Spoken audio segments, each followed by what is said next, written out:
नमस्कार साथियों, गौरव ज्ञान धारा में आप सभी का स्वागत है। और आज फिर से अपन अपा तंत्र पढ़ रहे हैं। 4 क्लासें हो गई अपा तंत्र पढ़ते पढ़ते, आज फिर पढ़ रहे हैं, कल फिर अपा तंत्र पढ़ेंगे। क्या करें, नदियां इतनी है और फिर भी कहते हो कि राजस्थान में सूखा पड़ता है, मरुस्थली भाग है, तो फिर भी नदियां इतनी पढ़नी पड़ेगी। चलिए, नदियां इतनी है, बादल फट रहे हैं, कहीं कहीं एग्जाम पोस्टपोन हो रहे हैं, तो आप लोगों के लिए एक सूचना कि वीडियो एग्जाम पोस्टपोन हो गया। वीडियो एग्जाम जो आप लोगों के 31 अगस्त को होना था वो होगा अब 2 नवंबर को। और ऐसा भी सुनने में आ रहा है कि लैब असिस्टेंट एग्जाम भी आगे जाएगा। चलिए, तो ये इंफॉर्मेशन हो गई आप लोगों के लिए। और क्लास को जो है शेयर करना चाहो कर सकते हो, लाइक करना तो जरूरी है। ठीक है, तो अब बढ़ते हैं आगे अपनी इस क्लास में। आज बंगाल की खाड़ी का अपवा अपन पढ़ेंगे। ठीक है, चलिए तो करें शुरू। ठीक है टाबरों, देखो आज के पढ़ा आपा बंगाल की खाड़ी। ठीक है ना? हाँ, ठीक ठीक, बस बस, घनी होगी तारीफ। चलो पढ़ो। देखो, बंगाल की खाड़ी का अपवा अपन पढ़ रहे हैं। अब देखो यहां ये क्या है, आप लोगों के ध्यान देने लायक चीज क्या है। देखो, मैं सीधा ही ज्यादा बात नहीं करके सीधा आ गया हूं क्लास पे। तो ये क्या है, ये है आप लोगों के अरावली। ये क्या है, ये है आप लोगों के अरावली। अब अरावली से इधर जो नदियां जा रही है, इस तरफ जो जल ले जाएगी वो कौन सी है, वो सारी की सारी है आप लोगों के अरब सागरीय। और इस तरफ जल ले जाएगी। अब इसमें यानी कि ये मैर नदी है, ये चंबल। और इसके अंदर एक मुख्य नदी और मिल जाती है, वो है बनास। यानी कि बाकी नदियां सारी की सारी इनमें जल ले जा रही है। और ये जिस तरफ आगे बढ़ रही है वो नदियां है बंगाल की खाड़ी का अपवाह। अब आप लोगों के दिमाग में एक प्रश्न आएगा कि गुरुजी आपने 24% लिखा है, यहाँ 23 है, तो जहां यहाँ 23 हो तो अरब सागरीय। देखो यहाँ पे 23% है तो अरब सागरीय जो होगा उसको 17% कर देना। और यहाँ पे 24% है तो अरब सागरीय को 16% कर देना। कुल मिला के बात वही की वही है, गंगाधर ही शक्तिमान है। थोड़ा सा दिमाग अपने लेवल पे किया करो, ठीक है ना? हाँ, कि गुरुजी मुझको पर ताव देकर आए हैं तो बढ़िया है, तो पढ़ो। ताव देने लायक ही काम कर रहे हैं, है ना? निःशुल्क क्लास से चलानी हर किसी के बस की बात थोड़ी है। तो चलो बढ़िया तरीके से शेयर तो करो, कौन थे, खाली बस मस्का लगा दिया करो। ठीक है, अब देखो क्या है बंगाल की खाड़ी में मेन। देखो नदियां कौन कौन सी है, एक तो चंबल, एक बनास, एक गंभीरी और एक बाणगंगा। ये मुख्य नदियां हैं। अब सहायक नदियां याद करने का एक तरीका है ये फ्लो चार्ट जो मैं बता रहा हूं। दूसरा तरीका है मैप बनाकर अपन करेंगे। और तीसरा तरीका है ट्रिक। ठीक है, तो ये पीडीएफ दे देंगे आप लोगों को, सेव की हुई है, दोनों दे देंगे। ठीक है ना? चलिए, अब देखो चंबल की मुख्य मुख्य सहायक नदियां कौन कौन सी है। गुंजाली, मांगली, नेवस, ब्राह्मणी, काली सिंध, बनास, परवण, चाकन और सीप। और इसके अंदर पार्वती नहीं लिखी हुई तो पार्वती भी लिख दो इसके अंदर। क्या लिख दो? पार्वती भी इसके अंदर लिख दो। तो ये सारी की सारी नदियां किसकी है? चंबल की सहायक है। इनमें से सीधा सीधा प्रश्न बनता है, आपके बनता है ना सीधा सीधा प्रश्न। ठीक है, बनास की सहायक में देखें अपन तो देखो कोठारी, मेनाल, ढूंढ, खारी, बेड़च। यहाँ पे ये इतनी दे रखी है। अभी मैं डायग्राम बनाऊंगा तो वो और लिख पाऊंगा उसके अंदर, और आप लोगों को देंगे। गंभीरी की देखो भद्रावती, अटा, माची, भैंसावट, बरखेड़ा, माजम। इसमें से 5 नदियां तो पांचना बांध से जुड़ी हुई है, पांचना बांध से जुड़ी हुई है। ठीक है, और एक है बाणगंगा। एक है बाणगंगा जो सीधा यमुना में जल ले जाती है। ये गंभीरी भी सीधा यमुना में जल ले जाती है। और चंबल भी जाके कहां मिलेगी? यमुना के अंदर मिलेगी। बनास नदी कहां जाकर मिलेगी? चंबल में मिलेगी। और चंबल फिर जाकर यमुना में मिलेगी। और इस तरीके से नदियां आगे बढ़ती हैं। ठीक है ना? चलिए पीडीएफ दे देंगे भैया, टैबरो देर मत करो। पीडीएफ को मैं खाऊं थोड़ी है, जब सेव की है तो दे देंगे। वॉइस आ रही है? कौन क्या वॉइस नहीं आ रही? लोकेश परमार वॉइस आ रही है बेटा?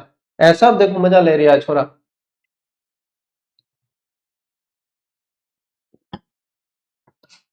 वॉइस आ रही है, आवाज आ रही है। ठीक है, बढ़िया तरीके में आ रही है। अब देखो आगे बढ़ते हैं।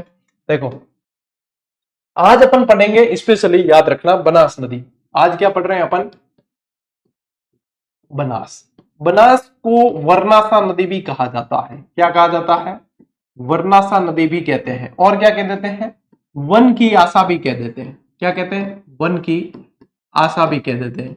ये नदी जो है टोंक में सर्पिलाकार बहती है तो इसको सर्पिलाकार नदी भी कह देते हैं। सर्पिलाकार नदी भी कह देते हैं। और क्या पूछते हैं नदियों के अंदर? नदियों के अंदर पूछते हैं बेटा उद्गम।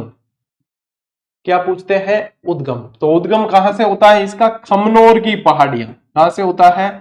खमनोर की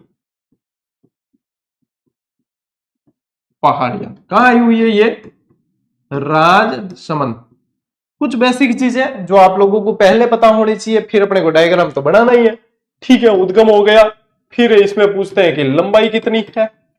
लंबाई कितनी है? अब लंबाई जो है ऑब्लिक में लिखना। देखो 480 भी लिखो और 512 किलोमीटर भी लिखो। वाटर रिसोर्सेज के अनुसार अलग है और नॉर्मली अलग बताई गई है। ये दोनों लिखो इसके अंदर। ठीक है, इसके अंदर ये दोनों ही लिखनी है। इसकी विशेषता क्या है? पूर्णतः राजस्थान में बहने वाली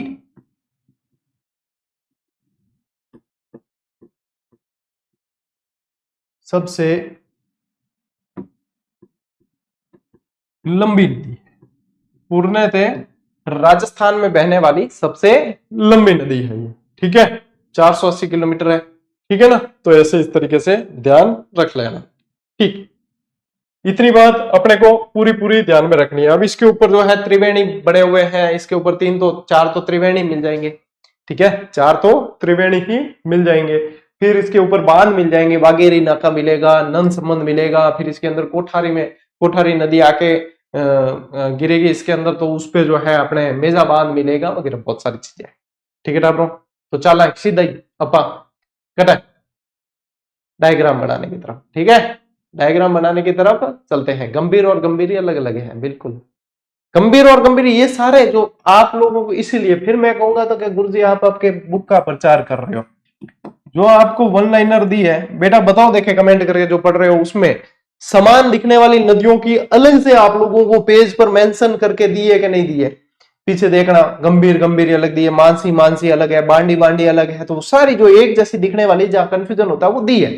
अब चीजें आप लोगों को देते हैं, लेकिन आप लोगों को तो बस क्या जरूरत है, गुरु जी पढ़ा रहे हैं ना बस। तो ऐसी चीजें सारनियां वारनियां वो सारी चीजें यहाँ नहीं पढ़ाई जा सकती, वो तो वहां से देखनी पड़ेगी। बस प्रचार करा तो बराबर ही करा। ठीक है, और कुछ दाग तो अच्छे ही होते हैं। तो बताओ बेटा, दी है कि नहीं दी ये चीजें जो बच्चे पूछ रहा है एक, क्या गुरु जी ये एक ही है क्या? तो ये बेटा पढ़ने वाली चीजें जो होती है ना, वो चीजें मिलती है सीधी अपने जीजीडी वन लाइनर नाम की पुस्तक के अंदर। ठीक है, और यदि नहीं पढ़ो तो फिर पूछते रहो इधर उधर। ठीक है, चलो कोई बात नहीं, हो जाती है गलतियां। चलो अब बढ़ाते हैं अपन इसका डायग्राम। ठीक है, शांत हो जाओ बिल्कुल। अब देखो, अब क्या करना है अपने को। यहां पे एक पहाड़ी है। ठीक है, यहां पे एक पहाड़ी है जिसका नाम है खमनोर की पहाड़ी। खमनोर की पहाड़ी। ठीक है, इस खमनोर की पहाड़ी से एक नदी निकलती है, और निकलती इसका नाम क्या है? इस नदी का नाम है बनास। ठीक है, इसका नाम है बनास। फिर यहां पे ध्यान रखना, गोगुंदा की पहाड़ी।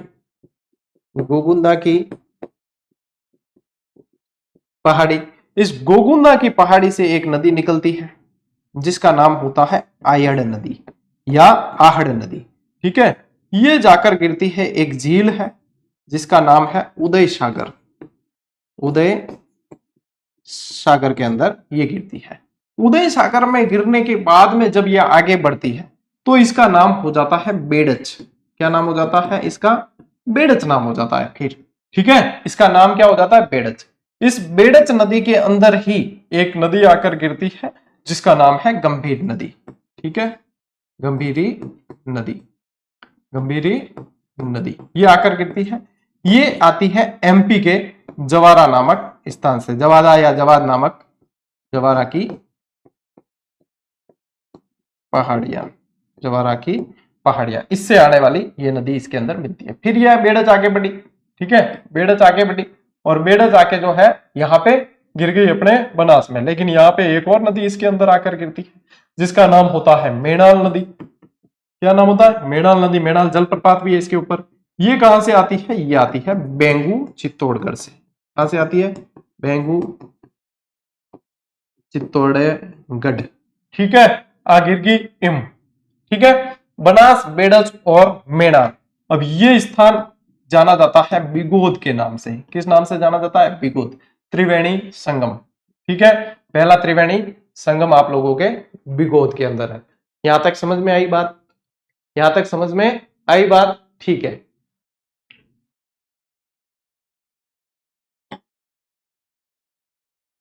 यहां तक समझ में आ गई?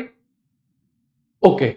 अब देखो इसके अंदर दो नदियां और अपने को मिलानी है। जैसे ये नदी थोड़ी सी आगे बढ़े, ठीक है, तब इसके अंदर जो है एक नदी मिलाओ जिसका नाम होगा कोठारी नदी। क्या नाम होगा? कोठारी नदी। आएगी कहां से? दिवेर की पहाड़ियों से। दिवेर की पहाड़ियों से आने वाली कोठारी नदी। ठीक है, ये कोठारी नदी जो है ये गिरती है नंदराय शाहपुरा नामक स्थान पर। नंदराय शाहपुरा। ठीक है, ये गिर गई। अब आगे बढ़ाओ बनास को फिर, और थोड़ी सी बढ़ाओ, ज्यादा नहीं तो क्या है, अपने बोर्ड छोटा पड़ जाएगा। ये डायग्राम पैमाने पर आधारित नहीं होते, समझने के लिए होते हैं। ये चीज आप लोगों को समझनी चाहिए। फिर इसके अंदर गिरती है खारी नदी। कौन सी गिरती है? खारी। जो कहां से आती है? विजराल की पहाड़ियां। विजराल की पहाड़ियां। और जहां पे खारी गिरती है उसी में आकर एक नदी और गिरती है जिसका नाम होता है डाई नदी। क्या नाम होता है? डाई नदी। तो आप लोगों को पता है इसमें एक और त्रिवेणी बन जाता है। यहां एक और त्रिवेणी बन जाता है। देखो, एक तो त्रिवेणी कौन सा है? ये बिगोद है। ठीक है, एक त्रिवेणी यहाँ पे बनास, डाई और खारी यहाँ पे मिलती है। ये एक और त्रिवेणी होता है जिसको कहते हैं राजमहल। राजमहल टोंक। राजमहल टोंक का त्रिवेणी है ये। ठीक है ना? बनास, डाई और खारी नदी यहाँ पे मिल रही है। ठीक है, अब यहां तक तो क्लियर है। देखो, सबसे पहले खमनोर की पहाड़ी, खमनोर से निकली है बनास नदी। इसके अंदर ये जो है आयड़ नदी। अब बेडन्स की भी सहायक और है, बामनी, गुर्जरी, ये सब सहायक और है बेडन्स की, जो मैंने बता रखी है आप लोगों को, पहले बता देंगे। और आओ बेवा गंगू, यूं इनकी ट्रिक है, इनकी ट्रिक भी आओ बेवा गंगू। तो आयड़ तो इसका नाम है ही। ठीक है, ओरई है, फिर और मिलती है एक ओरई नदी मिलती है। फिर बे से बेडच है। ठीक है, और वहां से वाकल नदी भी मिलती है एक, इसके अंदर वामनी मिलती है, वामनी, वाकल नहीं, वामनी। ठीक है, बेवा, गंगू यानी गंभीरी और गुर्जरी, इस तरीके से इसके अंदर इसकी सहायक नदियां और है। ठीक है टाबरो, तो मतलब बहुत सारी चीजें हैं। फिर यहां से अपने दिवेर की पहाड़ी से निकालनी है कोठारी नदी, और कोठारी नदी पे आप लोगों को पता है एक बांध भी बना हुआ है जिसका नाम क्या है? मेजा बांध। जिसका नाम क्या है? मेजा बांध। अब जब बांध याद आया तो यहाँ पे भी आप लोग ध्यान रखें कि इस पर एक तो है बागेरी नाका। एक तो क्या बना हुआ है ये पूछते हैं, एक तो बना हुआ है बागेरी नाका। ठीक है, और एक है यहां पे राजसमंद के अंदर ही नंद समंद। क्या है? नंद समंद। नंद समंद। ये नंद समंद बांध से रिलेटेड प्रश्न बना था अभी, कि नंद समंद बांध कहां है, ये प्रश्न बन चुका है। ठीक है, तो ये अपने को ध्यान रखना है अच्छी तरीके से। ठीक है, फिर देखो, फिर इसके अंदर जो है और नदियां यहां से गिरती है। एक नदी आकर गिरती है इसके अंदर जिसका नाम होता है मानसी नदी। क्या नाम होता है? मानसी। ये आती है सिलोरा की पहाड़ियों से। सिलोरा की पहाड़ियां, किशनगढ़, सिलोरा की पहाड़ियों से आने वाली मानसी। ठीक है ना? इसके अंदर कौन सी गिरती है? मानसी नदी गिरती है। अब मानसी के साथ में एक और नदी गिरती है, बताओ कौन सी? यहां पे देखो, ये जो गिरती है यहां पे, ये आप लोगों के एक तो हो गया अपने त्रिवेणी बिगोद, एक हो गया राजमहल टोंक। ठीक है, एक हो गया राजमहल टोंक, एक होगा यहां पे आप लोगों के जोधपुरिया। क्या नाम है? जोधपुरिया। ये भी टोंक है, जोधपुरिया टोंक। इसमें एक और नदी जो ये गिर रही है इसका नाम भी बांडी है। इसका नाम भी बांडी है। अब आप कहोगे बांडी तो गुरुजी हमने कहां पढ़ी थी? लूनी के अंदर पढ़ी थी। कहां पढ़ी थी? लूनी के अंदर। लेकिन मैंने कहा कि एक ही जैसी नदियों वाली और भी, मतलब एक ही नाम जैसी और भी नदियां हैं जो अपने को ध्यान रखना है। तो त्रिवेणी याद रखना। त्रिवेणी, वेणी का मतलब होता है नदी। त्रिवेणी है तीन नदियों का संगम है, एक बिगोद के अंदर, एक राजमहल टोंक, एक जोधपुरिया, फिर एक आएगा आगे खंडार। ठीक है, तो यहां से जो है ये चीजें अपने को देखते हुए, नोट करते हुए चलना है। ठीक है, अब देखो आगे बढ़ते हैं, और इसके अंदर अब अपने जो है नदी गिरती है यहां पे मोरेल नदी। कौन सी नदी गिरती है? यहां थोड़ा सा आगे बढ़ाओ, और मोरेल नदी। कौन सी? एक तो गिरती है देखो मोरेल। ठीक है, फिर एक जो है इसके अंदर, यहाँ पूरी बनास के अंदर तो नहीं कह सकते, थोड़ी सी ऐसे पहले मिल जाती है, और एक जो है इसके अंदर गिरती है आपके ढूंढ नदी, ठीक है, एक ढूंढ नदी गिरती है, और एक इसके अंदर गिरती है आप लोगों के, ये तो ढूंढ हो गई, और एक गिरती है काली सील। कौन सी? काली सील नदी, ठीक है, काली सील नदी। तो ये नदियां भी इसके अंदर आकर गिरती है, ठीक। फिर आगे बढ़े अपन, और आगे जाकर जो है यहाँ पे ये जा रही होती है बड़ी नदी। कौन सी जा रही होती है? अपने चंबल। बड़ी कौन सी जा रही होती है? चंबल। चंबल नदी, बड़ी में बड़ी चंबल नदी जा रही होती है, और ये स्थान होता है रामेश्वरम। ये होता है रामेश्वरम, और रामेश्वरम में चंबल, बनास और एक और नदी आकर गिरती है जिसका नाम होता है सीप नदी। कौन सी? सीप नदी। इस तरीके से बेटा इतनी नदियां गिरती है इनके अंदर, देख लो इतनी नदियां गिर रही है, और इस तरीके से बनास को आगे बढ़ाना। अब ये टॉक में मैंने थोड़ा सीधा ले लिया, टॉक में थोड़ी सी सर्पिलाकार बहती है, टॉक में थोड़ी सी सर्पिलाकार बहती है, ये ध्यान रखना, ठीक है। अब भर देते हैं अपन इसके अंदर पानी, तो बढ़िया तरीके से दिखेगी। मतलब ये डायग्राम किस लिए होता है? ये डायग्राम होता है आप लोगों को चीजें याद रखने के लिए। क्या पूछी जाती है एग्जाम में? सहायक नदियां, और सहायक नदियां भूल गए तो कि कौन सी किसकी है। अब जब डायग्राम अपन को याद है तो मैं आप लोगों को निश्चित मतलब कह सकता हूं कि आप लोगों के ये सवाल कभी गलत नहीं होंगे। क्यों नहीं होंगे? कि आप लोगों को पता है कि देखो आयर नदी आई है, आयर नदी उदय सागर में गिरी है, इसके बाद इसका नाम बेड़च हो गया। तो जब ये चीजें अपन ने बना ली तो बस अपन ने ये चीजें बना ली तो अपना काम हो गया आसान, और ये चीजें हो गई याद, ठीक है।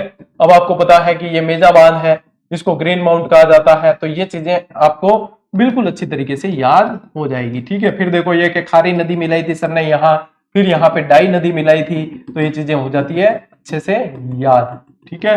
फिर देखो मानसी नदी, ये सिलोरा की पहाड़ी से आने वाली मानसी नदी, फिर ये बारली नदी भी इसके अंदर मिलती है जोधपुरिया टोंक में। फिर आगे आप लोगों के मोरेल नदी, और एक ढूंढ नदी भी आ गई। फिर आ गई कालीसील नदी, ये आती है सपोटरा की पहाड़ी से, ठीक है। इसमें भी लिखाऊं क्या कि कौन सी कहां से आ रही है? तो देखो ढूंढ तो आती है अचरोल की पहाड़ी से। कहां से आती है? अचरोल की पहाड़ियों से। ये आती है सपोटरा से, ये आती है सपोटरा से आती है आप लोगों के, ध्यान रखना। ये आती है अचरोल की पहाड़ियों से, ठीक है। इस तरीके से आपको ध्यान में रखनी है चीजें। क्या गुरुजी ये मोरेल का नहीं बताया? तो बेटा चैनपुरा की पहाड़ियां, देख सारी चीजें बताएंगे, छोड़ेंगे नहीं, ठीक है ना। चैनपुरा की पहाड़ियों से मोरेल नदी आती है।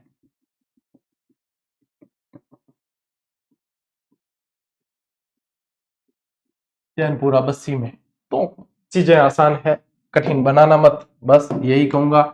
और इसको कहा जाता है बनास नदी तंत्र, और 480 किलोमीटर भी कह सकते हो, और 512 किलोमीटर भी, दोनों ही ध्यान में रखना है। Is that clear? ये क्लियर है क्या? कितने त्रिवेणी है, क्या है? और आगे जैसे बढ़ेंगे सारी चीजें क्लियर होगी। जब तक क्लास पूरी नहीं हो तब तक यानी कि क्लियर नहीं हुई है अभी चीजें, है ना। तो क्लास पूरी हो जाएगी, और फिर क्योंकि बोर्ड छोटा है तो मेरे ये यहाँ पे जो है ना ये नदी मिक्स हो गई, लेकिन इसको भी अपन व्यवस्थित तरीके से आपको डायग्राम और मैं दूसरे डायग्राम से भी बताऊंगा, और क्लियर हो जाएगी। चिंता नहीं करनी, स्क्रीनशॉट ले लो एक बार, फिर बढ़ते हैं आगे। बिशलपुर बांध भी बनास नदी पर ही है। हाँ, बिशलपुर बांध भी तो है गुरुजी, पर कहां है? बिशलपुर नामक स्थान पे ही है। देखो अब टबरो पक्षी, ध्यान केंद्रित करो कि हाँ गुरुजी अब क्या पढ़ना। देखो कहां से उद्गम करा? खमनोर की पहाड़ियों से राजसमंद, पहला प्रश्न श्योर कर लो। फिर इसे कहा जाता है वर्णासा या वन की आशा कहा जाता है। दूसरा प्रश्न श्योर, लंबाई 512 भी बताइए और 480 भी बताइए। बताइए राजस्थान में लंबाई इसकी ये जो है, ये देखो ये पूरी तरह से राजस्थान में ही बहती है, यानी कि इसे कह सकते हैं पूर्णतः बहाव की दृष्टि से राजस्थान की सबसे लंबी नदी कह सकते हैं, ठीक है।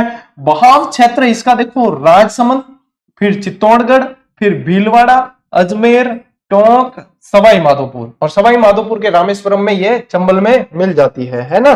देखो इसकी एक ट्रिक भी है, इसकी एक ट्रिक भी है, यदि याद रह जाए तो ठीक है, नहीं रहे तो गोली मारो। राज बना चित भी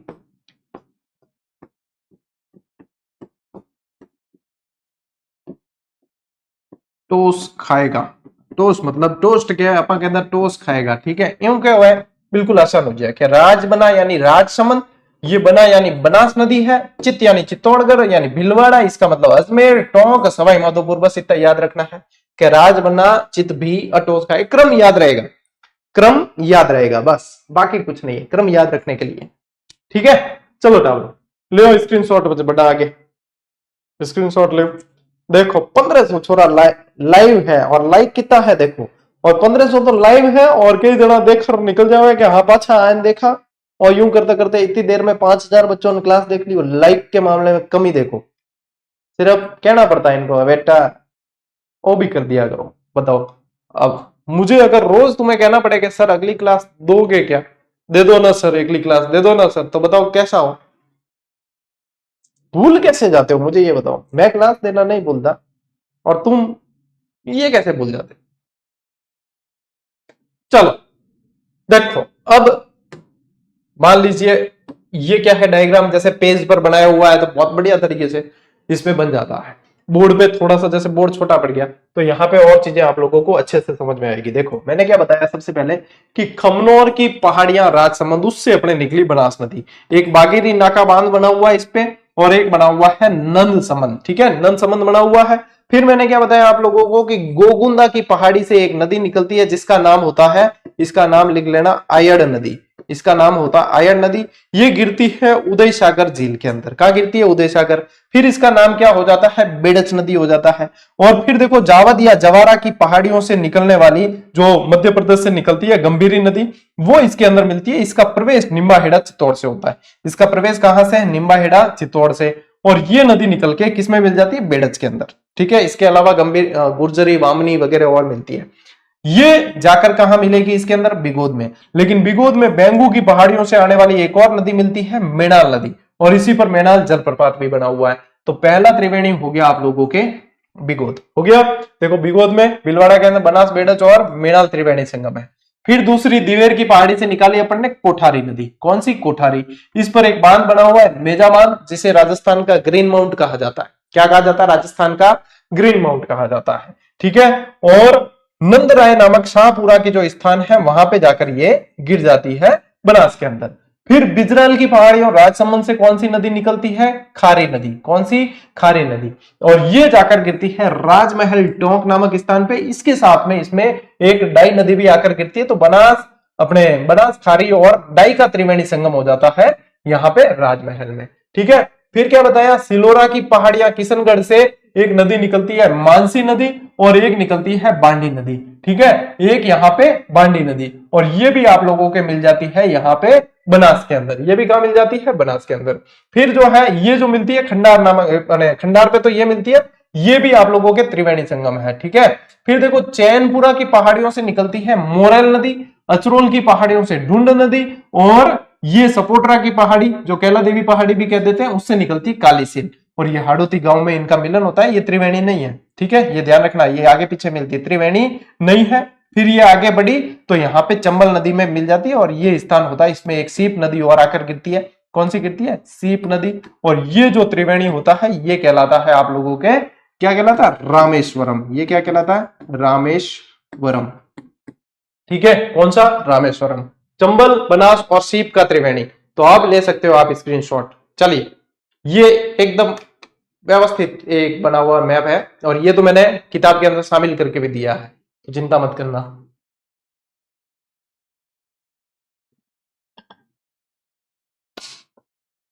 सर ये 4th ग्रेड में भी काम आएगा क्या, क्यों नहीं काम आएगा, बिल्कुल काम आएगा। 4th ग्रेड में भी ये चीजें करवाई तो है मैंने। जिस एग्जाम में राजस्थान जीके है उन सभी में काम आएगा, तो पूछा मत करो, सीधा पढ़ो कि हाँ सिलेबस में चैप्टर दे रखा है, यानी कि काम आना ही आना है। देखो अब जो कुछ जानकारी आप लोगों को नोट करनी है, क्या हाँ मान लो मैथ में भी समझ नहीं आए और अपने को नोट करनी है, तो उसमें कैसे नोट करोगे। देखो उद्गम, बेड़च नदी का उद्गम उदय सागर झील है। अब बेड़च का उद्गम गोगुंदा की पहाड़ियां क्यों नहीं है, गोगुंदा की पहाड़ियां इसलिए नहीं है क्योंकि गोगुंदा की पहाड़ियां अयड़ नदी का उद्गम है। वो आकर गिरती है कहां पे, वो आकर गिरती है कहां, उदय सागर झील में। फिर उदय सागर झील से इसका उद्गम हो जाता है। एक टावर के गुरुजी रंगीन मैप प्रोवाइड करो, ले बेटा रंगीन, ले बेटा ले स्क्रीनशॉट, ये रंगीन यार रंगीन ही है, इसीलिए तो स्क्रीनशॉट का टाइम दिया था। ठीक है, इन मोहल्लों के हो सके, मतलब आजकल के बच्चे ऐसे हो गए कि गुरुजी खाना तो दे दिया आपने, अब चबाएगा कौन, मैं चबाऊंगा क्या, चबा के तो दो कम से कम, हमें सिर्फ निकलना ही रहे। तो बताओ, तो यूं है कि बेटा सैलरी जब लागी सिलेक्शन लेयर तो अकाउंट नंबर मेरा दूंगा तेरा ही दे, है अकाउंट नंबर भी मेरे दे देना, फिर तो कम से कम कुछ तो खुद भी कर लिया करो। सिलेक्शन किसको लेना है, तुम कहो तो तुम्हारी जगह हम पढ़ लें रात को 2-2 बजे तक, है यदि तुम्हारा सिलेक्शन हो तो। वैसे भी हम 2-2 बजे तक तुम्हारे लिए मेहनत तो करते ही है। अरे बेटा दे दिया, थाली में परोस कर तो कम से कम चबाओ तो खुद, और क्या सुनोगे फिर। बनास में मिलन कहाँ होता है, बिगोद भीलवाड़ा के अंदर। कहाँ होता है, बिगोद भीलवाड़ा। उदय सागर झील से पहले ये आयड़ नदी के नाम से जानी जाती थी, बताया। खारी नदी उद्गम कहाँ है, विजराल की पहाड़ियां, राजसमंद। उद्गम कहाँ है, विजराल की। सब कहते हैं कि आधे पैसे अकाउंट में डाल देते हैं, सब कहते हैं। अभी तक जीजीडी से पढ़कर कम से भी कम 15 से 20 हजार बच्चे नौकरी लगे हैं। कितने, 15 से 20 हजार बच्चे नौकरी लगे हैं। और कहते सब थे, जब पढ़ते थे ना जोश रहता था, गुरुजी यदि सैलरी आ गई ना, एक सैलरी तो आपके। आज दिन तक मिठाई के डब्बे भी बहुत कम आए हैं, क्योंकि एक बार जब बच्चे बड़े हो जाए भूल जाते हैं। सिलेक्शन लेने के बाद में क्या है, पढ़ाया, इनका काम है, इनके सब्सक्राइबर बढ़ते हैं, इनके व्यूज बढ़ते हैं, इनकी इनकम होती है। हमारे पे एहसान थोड़ी किया है पढ़ा के, ये चीज होती है बेटा, और हमें इसकी आदत पड़ चुकी है। तो ये जो आप जो जोश में कहते हो ना कि गुरुजी आधी सैलरी हम लगा देंगे, गुरुजी एक सैलरी हम लगा देंगे, नहीं चाहिए। सैलरी सिलेक्शन ले लो, अपने माँ बाप के सपने पूरे कर देना, हमारे तो वैसे ही लीला लहर है। ठीक है, ले। खारी नदी बनास में मिलन कहाँ है, राजमहल टोंक में। यह नदी बनास और टाई के साथ त्रिवेणी संगम बनाती है। मेणाल नदी उद्गम बेगू से, और बनास में मिलन कहाँ होता है, बिगोद भीलवाड़ा से होता है। कहाँ होता है, बिगोद भीलवाड़ा। ठीक है। कोठारी नदी उद्गम कहाँ है, दिवेर की पहाड़ियां, राजसमंद। और बनास नदी में मिलन कहाँ है, नंदराय, शाहपुरा। और इस पर मेजा बांध बना हुआ है, और इसे ग्रीन माउंट भी कहा जाता है। इसे क्या कहा जाता है, ग्रीन माउंट भी कहा जाता है। इसे क्या कहते हैं, ग्रीन माउंट भी कहते हैं। ठीक है। मोरेल नदी उद्गम चैनपुरा की पहाड़ियां, बस्सी। बनास में मिलन खंडार, सवाई माधोपुर। मानसी नदी उद्गम सिलोरा की पहाड़ियां, किशनगढ़। और बनास में मिलन देवधाम, जोधपुरिया, टोंक। मेन सहायक नदियों की मैंने चीजें लिखवाई है। बाकी आप लोगों को पूछा सहायक नदी जाता है, क्या सहायक नदी कौन सी है, इसकी सहायक नदी ये है या नहीं है, ये कौन सी है, वगैरह वगैरह। ठीक है, चलिए चलो। 3 तो मेरे जानकार है जो नौकरी लगे हैं हमारे, तो मतलब मैं कह रहा हूँ ना 15-20 हजार जानकार, 15-20 हजार बच्चों की नौकरी लगी है, हमें पता है।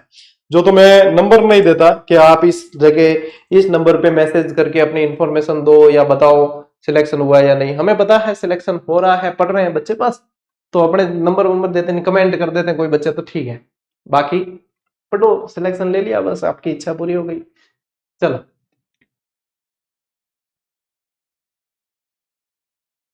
ठीक है, आगे बेटा देखो डाल। अब जो बात कह रहे थे ना बच्चे कि सर इसके त्रिवेणी संगम बताओ, देखो इसके त्रिवेणी है 4, इसके त्रिवेणी है 4। मैंने पहले कहा था कि खंडार जो है वो त्रिवेणी नहीं है, खंडार जो है ना वो त्रिवेणी नहीं है। ठीक है, पहले ही आप लोगों को बताया है। अब देखो पहला त्रिवेणी बिगोद भीलवाड़ा का है। बनास, बेड़च और मेनाल नदी मिलती है इसके अंदर। राजमहल टोंक में कौन सी मिल रही है, बनास, डाई और खारी मिल रही है। रामेश्वरम, हालांकि जोधपुरिया इससे पहले लेना था अपने को, आप यहां कर देना। रामेश्वरम घाट जो सवाई माधोपुर है वहां बनास, चंबल और सीप मिल रही है। और जोधपुरिया देवधाम जो है टोंक के अंदर, वहां बनास, बांडी और मानसी मिल रही है। ये कौन सी है, ये कहां है, टोंक के अंदर। ठीक है, तो यहां पे मिल रही है आपके बनास, बांडी और मानसी। तो 4 त्रिवेणी बनाने वाली राजस्थान की एकमात्र नदी है, 4 त्रिवेणी। अब जो बच्चा एक कमेंट करके कह रहा था ना कि गुरुजी ये बनास नदी कितने त्रिवेणी बना रही है, तो उसके लिए ये है, मैंने कहा था वेट एंड वॉच, कहते हैं ना इंतजार करो सब्र का फल मीठा होता है, सारी चीजें बताई जाएगी। ये देख लो कितनी बनाती है, 4 बनाती है। कितने, 4, और चारों का स्क्रीनशॉट ले सकते हो आप। ठीक है, सर्वाधिक त्रिवेणी बनाने वाली आप कह सकते हो यही है। ठीक है ना, चलो बढ़े आगे। ठीक है, अब बढ़ते हैं। बाणगंगा में कुछ ज्यादा नहीं पढ़ना है, बाणगंगा सिर्फ थोड़ी सी जानकारी है कि इसका उद्गम कहां से होता है, इसके उपनाम क्या है, ये जाके कहां पे मिलती है, इसका नाम अब रुंडित नदी है। पहले ये जो है यमुना तक जल ले जाती थी, आजकल यमुना तक जल भी नहीं ले जा पाती। वैसे इसको पढ़ते हैं कि ये डायरेक्ट यमुना में जल ले जाने वाली नदी है। तो देखो उद्गम इसका बैराट की पहाड़ियां, कोटपुतली, बहरोड से है। एक तो ये पूछते हैं, एक पूछते हैं उपनाम इस अर्जुन की गंगा या ताला नदी कहा जाता है, ये इंपॉर्टेंट है। और इस पर जमवा रामगढ़ बांध बना हुआ है। कौन सा बांध है? जमवा रामगढ़ बांध है। ये नदी सीधे यमुना में जल ले जाती है, लेकिन वर्तमान में यमुना जल से मिलने से पहले ये भरतपुर के मैदान में विलीन हो जाती है, इसलिए इसे आंतरिक प्रवाह की नदियों में माना जाता है। इसके बारे में आप पढ़ोगे कि रुंडित नदी भी कहते हैं इसे। क्या पढ़ोगे? कि इसे रुंडित नदी भी कहा जाता है। अब टावरों बात क्या है? रुंडित नदी वे नदियां होती है जो आंतरिक प्रवाह की नदियां, वो सारी की सारी रुंडित नदी है। लेकिन कोई किताब वाले स्पेशल लिख देते हैं बाणगंगा को रुंडित कहा जाता है। अब बाणगंगा तो रुंडित नदी बाद में कहलाई है, बाकी पहला रुंडित नदियां और भी है। तो ये चीजें ही कहलाती है आप लोगों के कंसेप्ट, यही चीजें कंसेप्ट कहलाती है। लो स्क्रीनशॉट, चलो जल्दी फटाफट। ढूंढाड़ का पुष्कर कहा जाता है जमवा रामगढ़ को, शाबाश, प्राची विजय। नेक्स्ट देखो, अब आते हैं अपन क्वेश्चन पे। अब देखो साथ ही साथ एक चीज बताऊं, हो सकता है कल की क्लास को अपने आगे शनिवार की क्लास में एडजस्ट करना पड़े, क्योंकि कल मैं जा रहा हूं थोड़ा बाहर, थोड़ा तो क्या पूरा ही बाहर जाऊंगा, ठीक है। तो यदि समय पर लौट कर आ गया वापस, तब तो आप लोगों की क्लास हो पाएगी। यदि समय पर लौट कर स्लाइड्स बन गई और टाइम सेट हो गया तो हो जाएगी, नहीं तो फिर इस क्लास को एडजस्ट करेंगे शनिवार को, ठीक है। वीक में 5 क्लास बोला है, दे देंगे, ठीक है ना। नैतिक जिम्मेदारी है, बताइए ना। निम्नलिखित में से बनास की सहायक नदी नहीं है। बेड़च है क्या? है। कोठारी है क्या? है। खारी है क्या? है। अनास नहीं है, ठीक है। निकल गया प्रश्न। ऐसे ही प्रश्नों के उत्तर निकालने में। आहड़, अब ये आहड़ नदी भी कहते हैं, मैंने आप लोगों को पहले ही कहा था कि इसे आहड़ या आयड़ दोनों कहा जाता है, ठीक है। आहड़ नदी का नाम उदय सागर के बाद क्या हो जाता है? पढ़ा कि इसका नाम हो जाता है बेड़च। इसका नाम क्या हो जाता है? उदय सागर में गिरी, उसके बाद इसका नाम क्या हो गया? बेड़च, ठीक है। राजस्थान राज्य के किस प्रशासनिक संभाग का अपना तंत्र अरब सागर और बंगाल की खाड़ी से मिलने वाली नदियों का अंश है? यानी कि वह संभाग जिसमें से नदियां अरब सागर में भी जल ले जाएगी और बंगाल की खाड़ी में भी जल ले जाएगी, वह संभाग कौन सा है? तो बेटा वह संभाग है उदयपुर। कौन सा है? उदयपुर। राजस्थान राज्य में ही पूर्णतः बहने वाली सबसे लंबी नदी कौन सी है? तो आज कौन सी नदी पड़ी है मुख्य तौर पर? बनास नदी। कौन सी है? बनास। राजस्थान की एकमात्र सर्पाकार बहने वाली नदी कौन सी है? बनास। और ये पूछ रहे कि सर्पिलाकार कहां बहती है? तो टोंक में सर्पिलाकार बहती है ये, ठीक है। कहां पे? टोंक के अंदर ये सर्पिलाकार बहती है, इसको भी ध्यान में रखना। नेक्स्ट देखो, मेजा बांध किस नदी पर बना हुआ है? कोठारी नदी पर बना हुआ है। कहां बना हुआ है? कोठारी नदी पर। और इसे क्या कहा जाता है? राजस्थान का ग्रीन माउंट कहते हैं। इसे क्या कहते हैं? राजस्थान का ग्रीन माउंट, ठीक है। और इसी के साथ में आप लोगों के ये क्लास हुई पूरी। आज आप लोगों के 4th ग्रेड की मैराथन क्लास भी दी है, तो जो चतुर्थ श्रेणी की तैयारी कर रहे हैं बच्चे, वो चतुर्थ श्रेणी वाली मैराथन देख लेना। और कल 2nd ग्रेड वालों के लिए कंप्लीट मॉडल पेपर 100 प्रश्न वाली क्लास दी थी, तो आप लोगों में से जो 2nd ग्रेड की कर रहे हैं वो देख लेना, क्योंकि वीडियो पोस्टपोन हुई है, 2nd ग्रेड और 4th ग्रेड नहीं हुई। बाकी प्रैक्टिस सेशन आपको दिए हुए हैं, पुस्तकें दे रखी है, पढ़ो और ढंग से पढ़ो। लीला लहर होगी, मौज होगी और राज करोगे, ठीक है। इसके लिए अपने जोश, जज्बे, जुनून और जिद को जगा कर रखना, और ये ध्यान रखना कि किसी न किसी को जवाब देना है ना। चलिए आज की क्लास में, आज के सेशन में इतना ही। अब मिलते हैं अपन अगली क्लास में, अगले सेशन में। तब तक के लिए राम राम, जय हिंद।